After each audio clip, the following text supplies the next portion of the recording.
Hey YouTubers all the way from New Zealand. Just wanted to share something with you guys about our 2009 Cadillac CTS. Absolutely beautiful car, but when they want to start giving problems, they can give problems and they can cost you so much money. So what happened is, this is my partner's car. She uses it on a daily basis for work every day. It's been a beautiful car, so it's done about 230,000 kilometers now. I'm pretty sure it's around 110,000 miles. So it's getting on now. So what happened is the car is scary. The car would completely stop. The engine would just shut down. You'd get a sort of like a check engine light and have all these ABS problems coming up and all this sort of stuff, and it would just stop and dead in the road, and you'd have to pull over to roll to a stop. So what we found is, we thought it was a fuel pump. So I changed the fuel pump, which is a huge job in these cars. You've got to drop the whole rear main subframe out of it to get the tank and all that sort of stuff, and change the fuel pump out of it, and huge job. If you were to get a mechanic to do it, it would probably cost you about $2,000, roughly $1,500, $2,000. So anyway, I did that myself. I have lived around cars all my life, so I did that myself. That wasn't the problem. A week later, it stopped dead in the road again. So that was, for a fuel pump and all that set up, been probably $300–400, my time, and the fuel pump, things like that. So by this time I was a bit lost, so we took it to a mechanic, and the oil pressure gauge is always read faulty, always read way off. If you can see that, way off, up to 680. So we thought that maybe that's the problem. The computer's freaking out, shutting the motor down, thinking it's got high oil pressure and all this sort of stuff. So we got that changed. So that was another $240 or something like that. Get a mechanic to do that, because I'd had enough of it.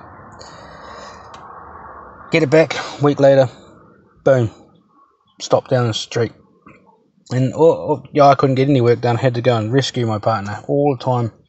I would have had to rescue her 6 times in a matter of a month. So the alternator started making a weird noise, a grinding noise, like it's seizing up, like a bearing or something like that. So I thought, that's the problem. It's the alternator. That's what's going on with it. So we got the alternator done. Had a further $600–700 for the mechanic fitting it and all that sort of thing. Get it back, sweet as. A week and a half later, same thing. So by this time, we're getting up to $1,400. All it was the battery. The battery, it was a 800 crank amp battery. The car would start fine, absolutely fine. You wouldn't think the battery was crook, but it would start it up, run it for a while.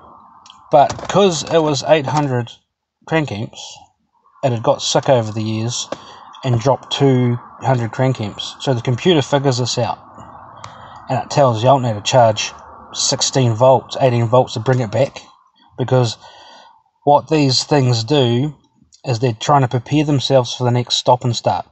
So when you stop your car, the computers are still running for 20 minutes, doing all its checks before you get back in and drive away in it again.